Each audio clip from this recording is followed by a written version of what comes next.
Welcome to the webinar. Welcome to the webinar. If you can hear me, if you can see me, leave a comment below. Today, we are talking about the 4 habits of highly successful seducers. We're going to get started in a few minutes. We're just going to wait for everybody to log in, make sure everybody's ready. I'm super excited to have you here. And to get started, today I'm going to share some life-changing principles with you. Something so simple, 4 simple points that are going to completely change your life with women and your results with women. Okay? So, let me just open the chat here. Let's see.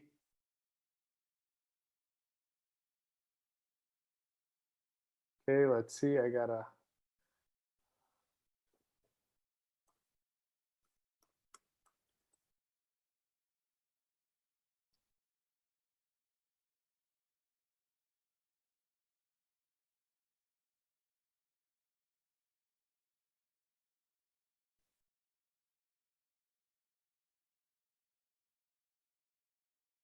Okay, so we're just waiting for some more people to log in.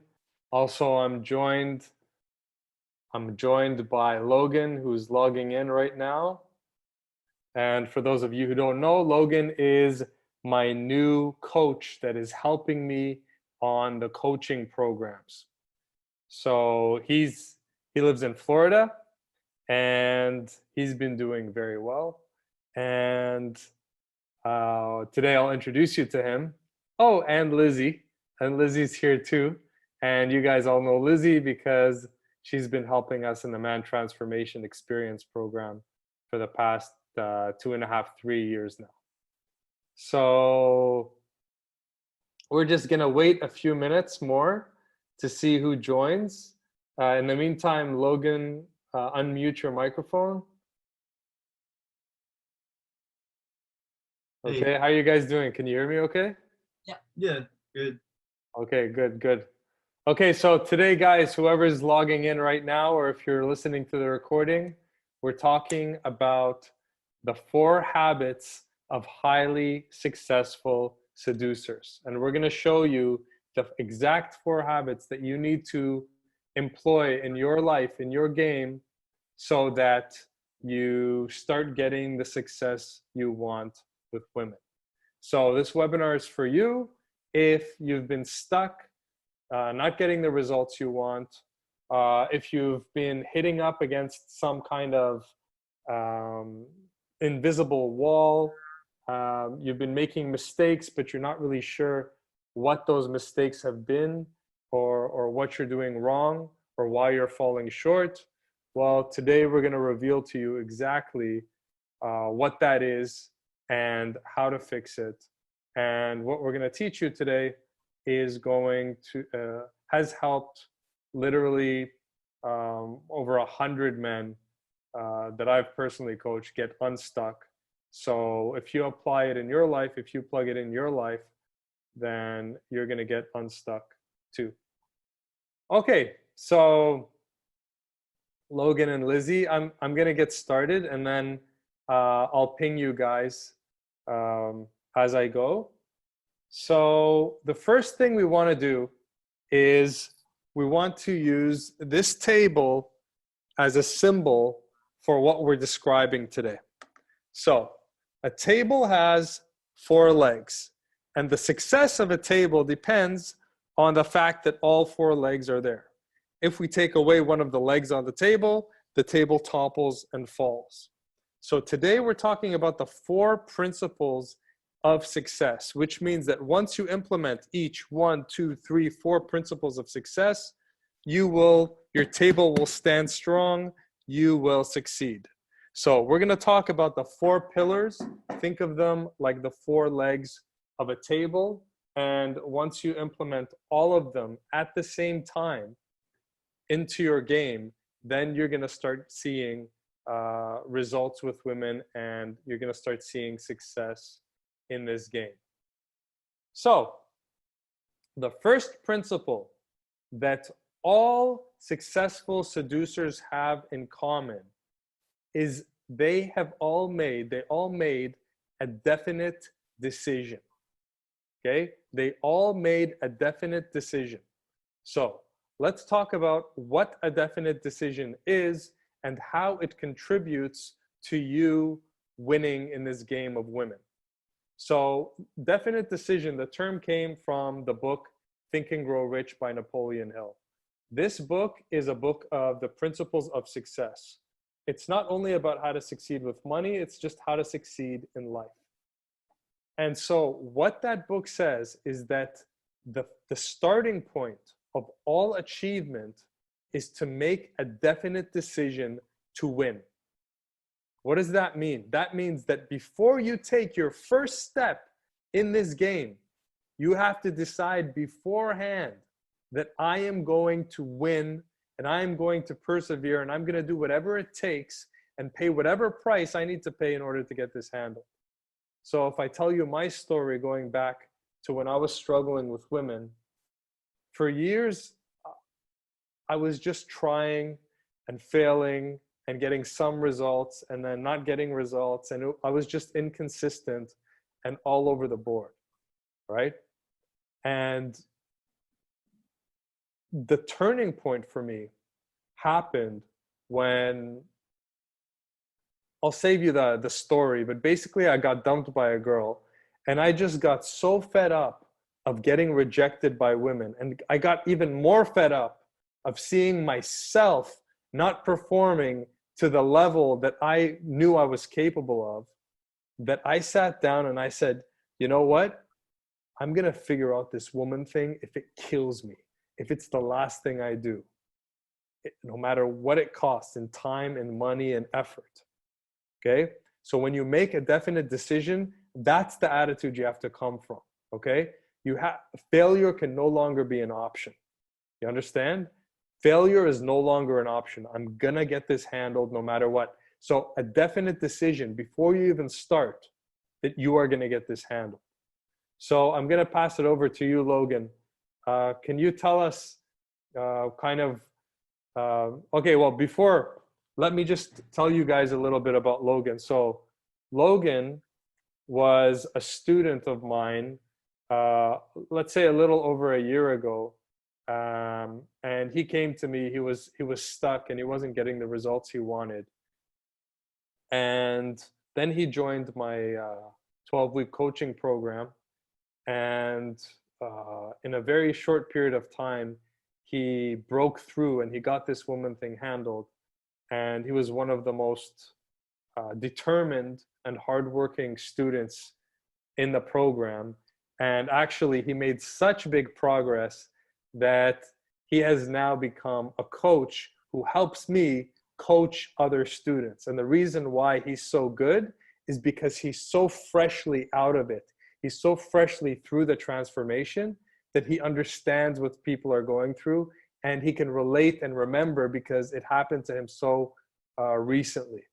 So Logan, can you just share with the guys kind of like, what was your kind of like definite decision?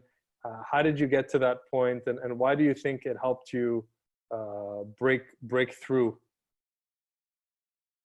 Yeah, so for me, it was like I was watching Jad's videos for actually before joining, and I just never did because I really wanted to give it a go on my own and see where that took me.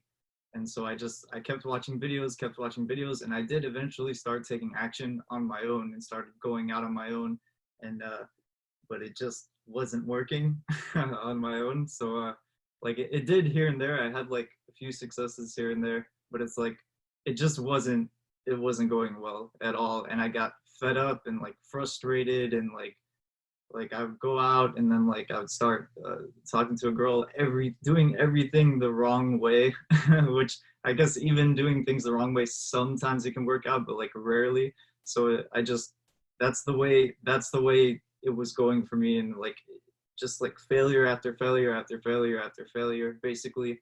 And it was just the most frustrating thing in the world. So I was just like, that's it. I gotta do something different because the way I'm doing it now is just not working. So I ended up I did the free call with Jad because he was doing free calls at the time. I don't know if you're still doing this, but I just hopped on that call, and then he basically like exposed instantly like all my blind spots that I couldn't even see myself. And then and once I heard what he was talking about, I was like, okay, probably the best thing for me to do is just join up, because like I was like, my mind was even a little bit blown to the things I wasn't seeing. So that's pretty much how I Cool. got. So what Yeah. about fast forward to the time where you made a definite decision, and what's your, like, what was your definite decision? What was the attitude that allowed you to do the things you had to do? Yeah, I mean, the attitude is just like I had to get it done, because I couldn't live my life going the way it was going anymore. Like it's just like I saw it two ways. I saw that if I kept doing things the same way, that my life was just gonna get worse and worse, and like I was never gonna get it figured out. Or I could do something different, and that like and I had to do something, anything different than what I was doing. And that was my definite decision. Like I have to choose a better path. Like I have to make this happen, because it was it was getting to me to a point where I felt like I couldn't even handle it anymore. Like I had to. Like it just like that's just how it felt. Like I pushed myself as far as I can go by That's myself. like And me, right? Like you just had to, right? It's yeah, like I just have to get this handled, uh, right? yeah, Yeah, it became like I must do this, because exactly. yeah, like, and then like I just know that when I do things, when it gets to that point and I make the decision to do it, then it always gets better. And I that's something I've learned in my life as well, because you have to do something about it, otherwise it's just gonna stay the same. Same way. Exactly. Exactly. So yeah, it's that urgency. You need that urgency, guys. And we're talking about the four habits of highly successful seducers. And so successful people have things in common. And one thing that Napoleon Hill said, one pattern that he said he found in all men who are successful, is he said that they make decisions, they come to decisions quickly, and then definitely. Definitely means once they make the quick decision, they do not change their minds. So, well, my experience of watching Logan when he joined is that he decided to get this handled, and then he did not change his mind. He did not back down. He suffered. He struggled sometimes. He got discouraged sometimes, right? I remember even like Lizzie giving him some great pep talks and stuff, bringing his spirits back up. And but he stuck to that decision. A definite decision is definite. It's fixed. It doesn't change. It's not, let me try this for 3 months to see if it works, and if it doesn't, I'm going to give up. It means I am going to die before I let this beat me. Right? Lizzie, you have anything to add to that? Yeah, I think a lot of people understand this.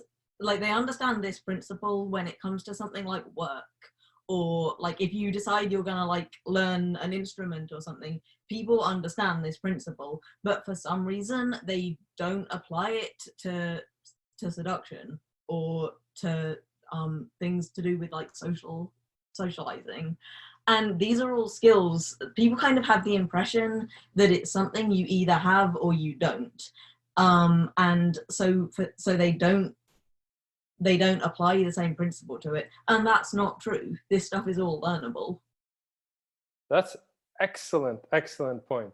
And that's why I love having Lizzie, because she always brings perspectives that I never think of. That's amazing. So the way you see it, Lizzie, is that people they just think like so either they don't believe that it's possible for them to learn it, or they think that it doesn't take the same kind of practice or hard work that everything else takes. Is Yes, that what you're saying? yeah, they either don't they either think that it's impossible to learn, it's just an innate quality that you have or Okay. you don't have. Um, yeah, or to some degree, I think people can be ashamed of admitting it. Yeah, yeah. There's also the shame, like men have the shame of asking for help. We'll talk about that later. But yeah, that's a great point. So with that point, let us stop. And if you're taking notes, take this note. This is a learnable skill. Anybody can get good with women. Okay. A side note, as long as you don't have some like extreme, I don't know, mental issue or something. But even then, who knows? You know, let's just say on average, if you're watching this, you're someone who can definitely get this handled. Okay. It's just about you implementing the principles. And here's another analogy actually that came to mind now that you mentioned that. Um, I see sports athletes take their careers so seriously. They sacrifice time with their kids, time with their families, time with their wives, years. You know, they put everything into their careers so that they can have a fruitful career. And then I always ask myself, why aren't people putting in? Why don't people take their lives and their relationship lives as seriously as athletes are taking their careers? And a pro athlete's career is very short. You know, you're only in it for a little bit. You get a bit old, your knees give off, you give away, and then you're done, right? So it's a very brief moment.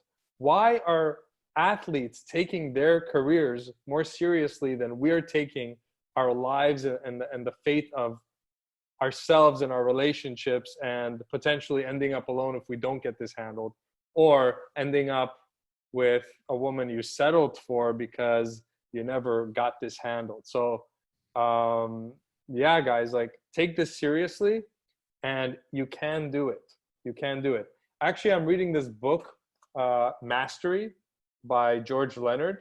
And interesting. So this book is all about masters, people who master things, right? And interestingly enough, you know, the people who have natural born abilities are usually the people who don't end up being the professionals. Why?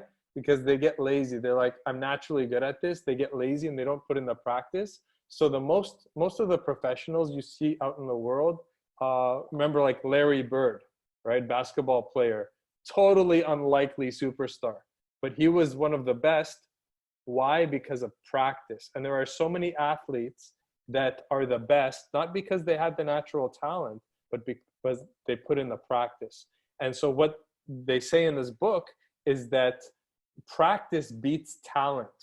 Practice beats talent. So to back up what Lizzie is saying, if you put in the work, then you can get this handled. It is 1000% possible for you, just like we've done with hundreds of students in the past years. Um, you know, they're no smarter or better than you are. So all they did was they implemented the principles, right? So any final things to add before I move on to the next principle? Not for me. Okay, cool. So we have, again, we're building a table here. Definite decision. We have built one leg of the table. We still have 3 more legs to go until you have that stability. And this symbolizes you being set up to win, to be a high performer and win this game. So we have definite decision. You make a definite decision quickly and you don't change your mind. So coming back to my story, I made a definite decision that I'm going to do whatever it takes to get this handled. And then I went out and I started working hard and approaching women and getting shot down and struggling. And soon I realized, as admirable as hard work is, hard work on its own is not enough. And Logan actually demonstrated that. He said he was watching videos, he was going out, he was trying, but he was still failing. And I know for a 1000% sure fact that that's your story too. Which brings us to principle number 2. hard work alone is not enough. What you need is a proven framework. So back to my story. After I made a definite decision to get this handled, I still didn't get it handled. I was working hard. It was very admirable. However, I did not have the proper framework. I was doing things wrong. In other words, I was reinventing the wheel. The problem that most guys have, that keep most guys stuck, is instead of finding a proven framework to plug themselves into. A framework is basically a system or a method of doing things, okay? Instead of finding a framework that's already been proven to work, like I said, we've taken people through the same framework for the past 5+ years, and consistently everybody gets, not everybody, but those who put in the work get the results, right? The framework is proven and constant. Your mistake is you're trying to reinvent the wheel. Okay, so in Logan's story, he was trying to reinvent the wheel, and then the problem with watching random videos and getting random information online is that it's exactly that. It's random. That's as smart of a strategy as collecting random engine parts from a Honda, from a Ferrari, from a BMW, from a Bugatti, from a Mercedes, and trying to put them all together to build an engine. The pieces aren't going to fit because they're from different systems, right? You have to come from one framework and not just get random information. And you don't need to reinvent the wheel. The wheel has been invented. You just have to find the wheel and then use it, right? So do you guys have anything to say about finding a proven framework? Yeah, I was gonna say, a lot of people, when they come in, if they've been trying to do things on their own, they're trying to solve the wrong problem, I think, when they first start doing the coaching. And when you're picking things out from random places, you can basically find something for everything. It's like in the engine example, any complete engine works well, but random parts from different engines don't work well. And yeah, you're finding one, you think you have one problem, so you find a solution and you do that thing, and then you think you have another problem, and without a framework, I think people are constantly finding solutions to either the wrong problem or a problem that they perceive as much bigger than it is, and they're not facing the real problem. Ding, ding, ding, ding. That's going to bring us to our next point.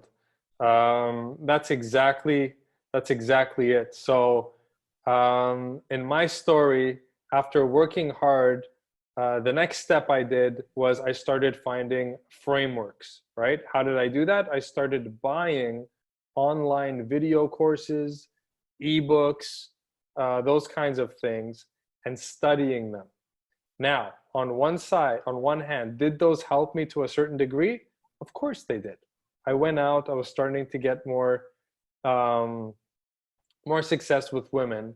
However, I wasn't getting consistent results, and I was doing something wrong, and women weren't responding to me the way I was expecting them to respond to me, and the way the programs told me that the women were going to respond to me, and I couldn't figure it out. And then I thought, maybe this isn't the right program, and then I would buy another video program. Then I would study it in depth, and then I would go out, and then again, it's incomplete. Something's wrong. There's still that invisible barrier. And then again, let's read this ebook. And then again, the same process. So then I realized a definite decision isn't enough. On its own isn't enough. Hard work on its own isn't enough. And even a framework on its own is not enough. So then I thought, okay, well, if I can't figure this out, but I know something's wrong, I need to get some outside help. I need to ask someone for help. So at that point, I went out and I sought out a mentor. Okay, so let me just stop right there and let's recap. So we're building the table of success, okay, the 4 successful habits. Number one, you need a definite decision. Okay? That's for sure. Number two, you do need a framework. Don't reinvent the wheel. There are frameworks out there that have proven themselves to work on hundreds of men just like you. Okay? So right now we've got the definite decision. Next, you need to plug in the right framework, but these two on their own aren't enough. The table's still going to topple, right? You still need two more legs. The third leg is a mentor. So what I did with all the information that I had, and now something's occurring to me. This is probably why Logan had such a quick breakthrough.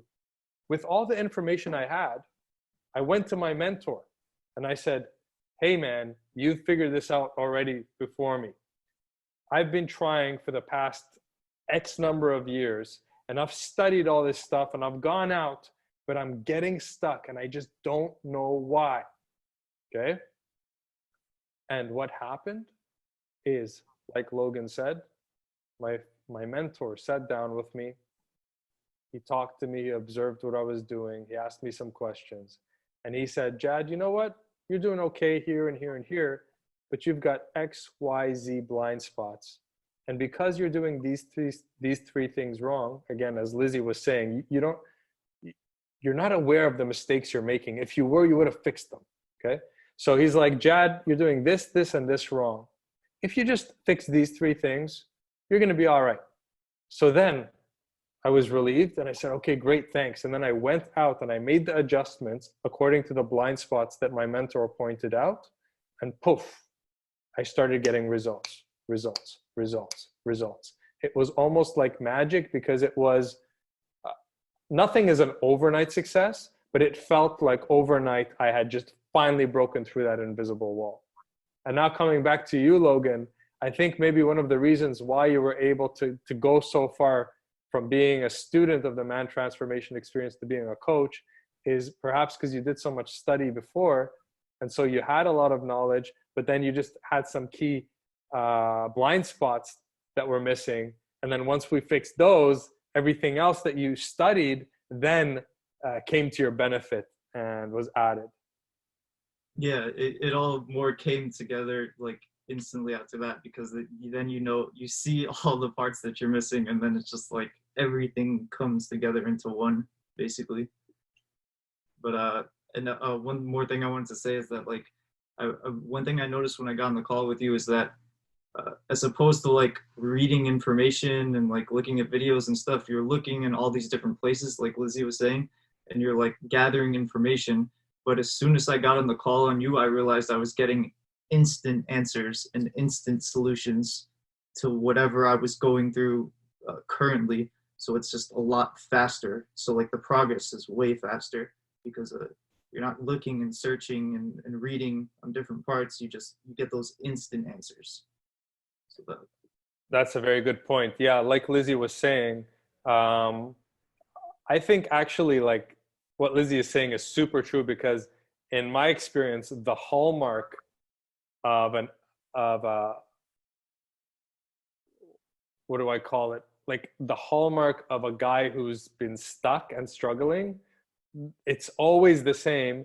He comes to me thinking he has one problem when really his problem is this, which is exactly what you're saying, Lizzie, right? Yeah. And what I found so striking about Logan as a student was there was no ego to him. He wasn't like, no, you're wrong about that. It's like we'd give him feedback and then next week he'd come back and be like, I did what you said and it worked. That's actually that's like another point I didn't think about talking about, but yeah, one of the reasons why he was so quick in his success is because he trusted the instruction and he just followed the instructions, and he was open to it. One of the hallmarks, I was talking to Kurt, was also part of the Man Transformation Experience, and we did a podcast together. As you guys see, my students also become my friends, which is another awesome part of this. It's kind of like we built a family here. And Kurt is a double black belt in Brazilian Jiu-Jitsu. And we were talking about what makes a great student. what you look for in a student or someone who has potential to become great at martial arts. And he said, humility, humility. And I think part of coming to a mentor is that humility, like again, you were saying, Lizzie, like just being humble enough to say, hey, you know what? Okay, I tried figuring this out on my own, but it didn't work. So let me ask for some help. Maybe that's like a male ego thing. We just don't want to ask for help because it's, we just want to figure things out. We want to be, a manly man. But then we get our asses kicked. Like by the time I got to my mentor, I almost crawled there. Like I was desperate and I was terrified. Okay. I'm choosing those words very specifically. I was desperate and I was terrified. Why? I was desperate because I thought I had tried everything. Every course, every ebook, every article, every video, every fucking thing ever published on the internet, and still I'm not getting it. So if I have all the information in the world and I'm still not getting it, then I was terrified and desperate. And it was actually my last kind of attempt. I'm like, you know what? I'm not 100% sure that this mentor is going to help me, and I'm going to pay him a lot of money and he might just fuck me over. Mm-hmm. But I'm going to take this risk. And it was the best decision of my life. And, it comes down to like, I got the arrogance beat out of me to the point where I went to ask for help. And when I did, that was the best decision of my life and the turning point of when I really got this woman thing handled at like that final level. So, sorry, do you guys want to add anything? I have a few more points on masterminding. I think also it's important because it makes you realize you're not alone in the problem, because if you're not talking about it, there's something very isolating about that. And you're like, oh my God, I'm the only person who's having this problem. Nobody's admitting it. Nobody wants to talk about it. And then you get this kind of shame about it as well. And it's not productive. It's just making you miserable. Yeah, that made me think of something. Yeah, like I noticed before I joined the program, like I was having that problem, and like all my friends were better at me with girls, and then so like now when I hang out with them, I'm not even sure they want to hang out with me anymore because they knew me as the guy that was like not like they were gonna get the girl and I wasn't, and now I'm getting the girl and they're not, and they're seeing that, and it's like it's just kind of funny because and going back to you saying that's the best decision you made, like after I made this decision, like now I'm realizing after that like it was a great decision because now this is how my life is as opposed to how it was where I was the other guy. So wow, that gives me chills, man. That gives me chills. That's satisfying in a bit of a sick way, but still like, like, wow. Yeah. How, like the satisfaction of, what did you say? That I'm not that guy, I'm not the other